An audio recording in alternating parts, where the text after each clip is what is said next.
The Cleveland Browns finished the 2024 season with a 3-14 record and missed the playoffs for the third time in 4 years. It was a very long year for the Browns as they had a point difference of minus 177 and they ended the year with 5 straight double-digit losses. And obviously a 3-14 record isn't good to begin with, but there's a significant difference between a young team having a 3-14 record with clear building blocks on the roster that have showed there's a better tomorrow. But Cleveland is not a young team, at least not at key positions, and this presents a major problem because this roster from a sheer talent standpoint isn't that bad, yet as we saw in 2024, finished with the second worst record in the league. And I don't think it's an exaggeration to say with where the Browns are now, they're in one of the worst situations of all time. And I know that's rich for the Cleveland Browns specifically, a team that not even a decade ago went just 1-31 over the course of 2 years, but in today's video we're going to break everything down, and for transparency,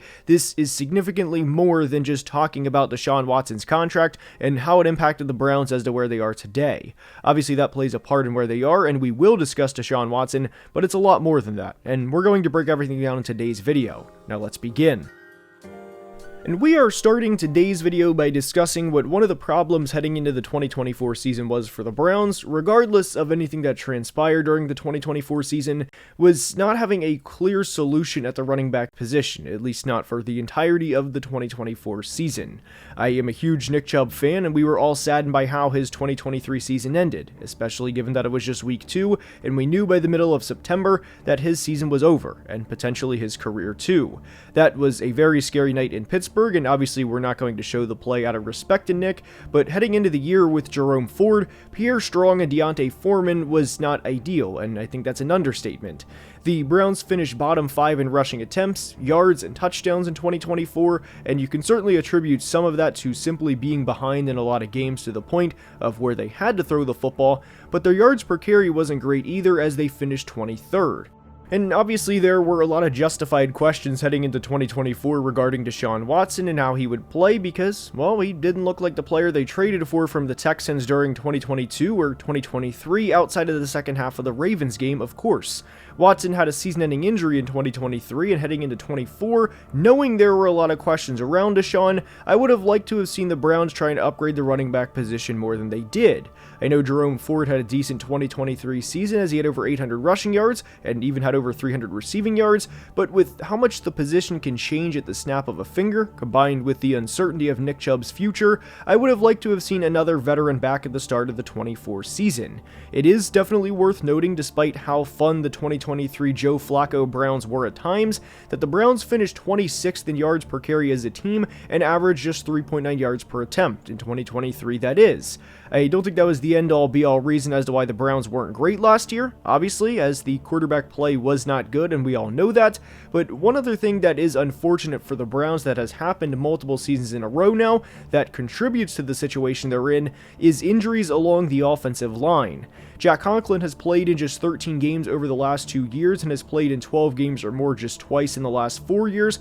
despite being paid an average of $15 million per year. The best ability, of course, is availability, and that also applies to former first-round tackle Jedrick Wills. Jedrick has played in just 13 total games over the last 2 years, and obviously everyone wants to dunk on the Deshaun Watson situation, and I get it, but the offensive line hasn't been able to stay healthy either. Deshaun himself has also been a net negative to the team, which I think is an understatement, but both things can be true. The starting quarterback play has not been good, and the offensive line hasn't been great over the last 2 years either. Another reason why this team is in a particularly bad situation is I go back to the 2020 season when this team beat the Steelers in the playoffs in the wild card round, and when they nearly beat the Chiefs in the divisional round, this team's future was extremely bright. They had Baker Mayfield, Nick Chubb, and Myles Garrett all at 25 going on 26, and the offensive line looked like it was going to be around for a long time. And 4 of the 5 players from that offensive line are still on the roster in Jedrick Wills, Joel Bitonio, Wyatt Teller, and Jack Conklin. The other was former center J.C. Tretter, who retired after the 2021 season. But now Jedrick Wills is 26 and can't stay healthy, and even when he's on the field, he's not great, and certainly a player you should have plans to move on from. Joel is 33 and entering the final year of his deal, and is not a player that should be regarded as a long-term plan, at least not at this point. Wyatt Teller will be 31 in November and is also entering the final year of his deal, and I don't think he should be regarded as a long-term plan at this point either, because remember, you have one shot at an NFL career. And now if you want to have the Deshaun Watson conversation with the first round picks and how that messed up the outlook of this franchise, by all means, have it. We're at a point with the offensive line where they're aging and needing new contracts, and they're probably all going to be replaced within a year or two at the most, and there's a lot of concerns I have with the youth movement with this team for a couple of reasons. To address the couple of reasons part, there's a myriad of directions we can go, and I think the best way to start is by addressing the elephant in the room. At this point, I think Deshaun Watson has played his final down as a Cleveland Brown. He's obviously not very good at this point in his career, and I think the best way to view him at this point is a tax. Whatever the salary cap number is in 2025 and 2026, and ultimately when his contract runs out, whatever that number is, take a couple of $1 million off the top, take multiple $1 million off the top, and that's what you have left to work with for the rest of the team. We all know how bad the contract was, obviously the first round picks and everything on top of that, but at this point, I don't think there should be any consideration in terms of Deshaun Watson coming back and legitimately playing meaningful snaps for the Cleveland Browns. I think we all have the same idea in terms of the player that he is at this point, so let's go ahead and move on and try and improve the roster from here. There's two options that I think the Browns have entering the 2025 season, one of which is quarterback Kirk Cousins. I don't think Kirk will be a Falcon in 2025, and Kirk obviously has the history with Kevin Stefanski because Kevin was the offensive coordinator for the Vikings in 2019, and Kirk had a pretty solid year. He threw 26 touchdowns to 6 interceptions, and the Vikings won a playoff game. That should also be noted that that was the only playoff win of Kirk Cousins' career. Kirk makes a lot of sense for the Browns at this point as he would provide some stability, and I don't think the Kirk Cousins that we saw in the final 5 games of his Falcons tenure, which was 1 touchdowns to 9 interceptions, is anywhere close to the player that Kirk Cousins would be next year. I think it's fair to say that that was an outlier relative to the player that Kirk will be. He threw 17 touchdowns to 7 interceptions prior to that final 5-game stretch, and I don't think Kirk will lead this team to a Super Bowl by any stretch of the imagination, but I do think he will provide one thing that the Browns desperately need at the quarterback position, and that is stability. Now, unfortunately for Kirk, I think there will be a situation in Cleveland very similar to what he endured last year in Atlanta, and I think it's the fact that the Browns will select a quarterback at number 2 overall, and I think there's a chance they trade up to number 1 overall with the Titans to go get Miami's Cam Ward. I think the Titans are in a more flexible situation with their head coach and GM in Brian Callahan and Mike Borgonzi, and I think there's a chance they bring in Sam Darnold or Aaron Rodgers for a year and go from there. But there is also a chance where they say to themselves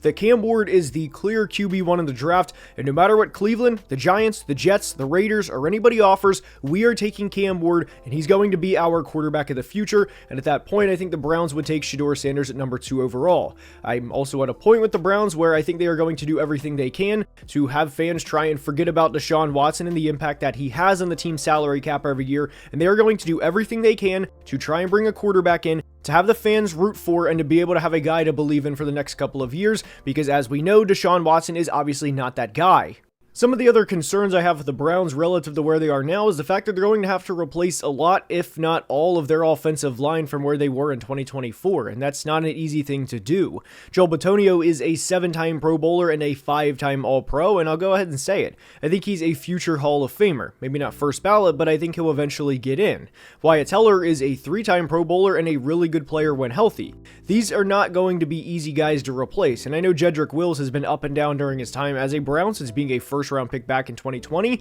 but he's still not going to be an easy player to replace. So if the offensive line struggles and they finish in the bottom 5 of a lot of categories offensively like they did in 2024, and they lose double-digit games again for what would be the 3rd time in 4 years, truly how long is Kevin Stefanski's leash? I don't think Kevin Stefanski has had a fair hand dealt to him at all, but truly, how many seasons left does he have before the Browns ultimately say, Kevin, we need to win more games, and fair or not, you are not going to be that guy no matter how much crap was dealt to you from the start. And that's another thing that I worry about. And when you factor in that they're going to have a new quarterback, a new running back, mostly a new offensive line entering 2026 with potentially not having Kevin Stefanski as a head coach and a new coach that would not play a part in bringing those guys in the way that Kevin Stefanski did, needless to say, there's a lot of problems around the Cleveland Browns' current roster. Now, one of the other main reasons why I don't think it's an exaggeration to say the Browns are in one of the worst situations of all time, aside from the obvious, is this division is absolutely loaded. It's not enough to set your franchise back multiple years with a quarterback that wasn't good when healthy and tore his Achilles in October, then re-ruptured his Achilles in January a few months later. No, you also have the luxury of playing Lamar Jackson and Joe Burrow for nearly a quarter of your schedule, both of which threw for over 40 touchdowns in 2024. Now, I think even the most optimistic Browns fans would acknowledge, barring an absolute miracle, they're probably not going to make the playoffs in 2025. But even if you do everything right and you have a span of hitting on your picks like the Lions did over the past few years, in acquiring guys like Penei Sewell, Aiden Hutchinson, Jahmyr Gibbs, Amon-Ra St. Brown, and plenty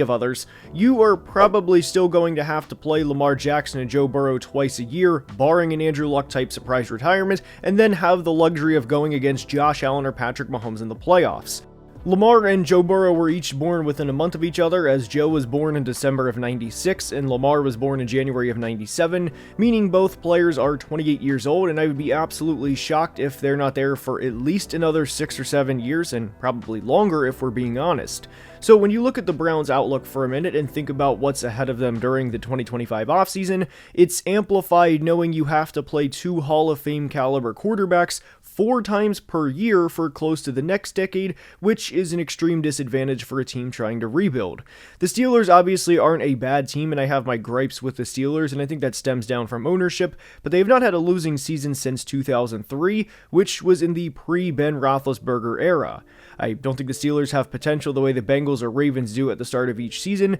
mainly because of how good Joe Burrow and Lamar Jackson are, but the Steelers still made the playoffs in 2024, and they're not a team you can pencil in as an easy win. Now, I don't think they're going to win the Super Bowl with the way their roster currently is, and that could merit an entire video on its own, but the point is, I don't know if there's a worse division to be in a full rebuild mode than the AFC North, knowing you have Lamar Jackson and Joe Burrow for 4 games a year for the next several years, and knowing they're not going anywhere. Now, I fully realize 2 of the Browns' 3 wins in 2024 were against the Ravens and Steelers, but even those games were outliers relative to each team's season. In the game they beat the Ravens, Jameis Winston threw for 334 yards and 3 touchdowns, and the Browns put up 29 points. They had over 400 yards of offense, and the 29 points was the second most they put up in the 2024 season. That was also the first game Jameis started all year, and I think it's fair to point out that anytime a backup quarterback plays, at least initially, there's a bit of an adjusting period for opposing teams to get used to the backup quarterback, and we eventually saw the downside of Jameis Winston, which of course is turnovers. The win against the Steelers was on Thursday night later in the year, and I think what has to be acknowledged about the Steelers heading into that game was they played the Ravens 4 days prior. I absolutely hate when teams play division games on Sunday, especially Steelers-Ravens of all games, then have to play on Thursday. That is extremely disadvantageous to the team, and it's dangerous to the players as well from a health standpoint. So I would legitimately argue 2 of the 3 Browns wins last year were outlier games, and I think the next time they played each other proved it a little bit, as the Steelers and Ravens each won by double digits the second time around. I know Bailey Zappi started the Week 18 game against the Ravens, but with the division on the line for Baltimore in Week 18, I don't think it's a hot take to say they would have beat any of Bailey Zappi, Deshaun Watson, Jameis Winston, or Dorian Thompson-Robinson. My point is, the AFC North currently is an absolutely brutal division to try and rebuild in. So what would the Browns' 2025 offseason actually look like in terms of roster acquisition? Well, we discussed the idea of them bringing in Kirk Cousins, and I think that makes a lot of sense for both sides. We discussed the familiarity between Kevin Stefanski and Kirk Cousins, and I think it is also worth noting that Kirk is from the Midwest, and at this point, if Kirk is to become a free agent, I think it would be a 2-team race between the Browns and Jets, and I do think Kirk would rather go to Cleveland at this point in time. Now, the Browns have 5 draft picks in the top 103 currently, and I do think there will be a 6th if they trade Myles Garrett. I think that would be a first-round pick in the 2025 draft and a first-round pick in the 2026 draft. I think it makes a lot of sense for him to be traded to the Eagles, and another team that he could go to is the Bills. But one way or another, I think it will be the Bills or Eagles' first-round pick. So there's a very real chance the Browns have 3 picks in the top 35, one of which would be used on a quarterback in addition to bringing in Kirk Cousins. And the main reason that I think they would also use a pick on a quarterback in addition to bringing in Kirk is because I think the this franchise would want to do everything they can to try to have the fan base forget about Deshaun Watson and everything that has transpired over the past few years, and to root for a player that they would call their own and a guy that would eventually compete against the Joe Burrows and Lamars in the division in meaningful football games in December or January. Now, with their other picks in the top 100, I think it would be a matter of best player available. This team is going to have a lot of holes in the near future, and whether it's this offseason along the offensive line or next offseason, there's no bad time to prepare for inevitable offensive line departures, or even defensive line departures in the case of Myles Garrett. So it would really be the sense of the best player available in pretty much every situation, whether that would be a guy like Nick Emanwari, a safety from South Carolina, or Donovan Ezaraku from Boston College, with both of their picks at 27 or 28 or 30 or even 32 if they would get the Eagles' first round pick, and then their second round pick at the top of the second round. They could also use one of those picks on a running back like an Omarion Hampton from North Carolina or Caleb Johnson from Iowa, but the bottom line is for the Browns this offseason, they need to acquire as many good football players as they possibly can while having a low cap hit, and that shouldn't be a problem because Kirk Cousins' free agency is not going to be a high bidding process, and on top of it, they're going to have 5 picks in the top 103 and probably out of 6 if and when they trade Myles Garrett. I hope you enjoyed today's video, and if you did, please like and subscribe, as only about 46% of people watching are subscribed and helps the channel tremendously. Until next time, please be safe and have a great day. Love you guys.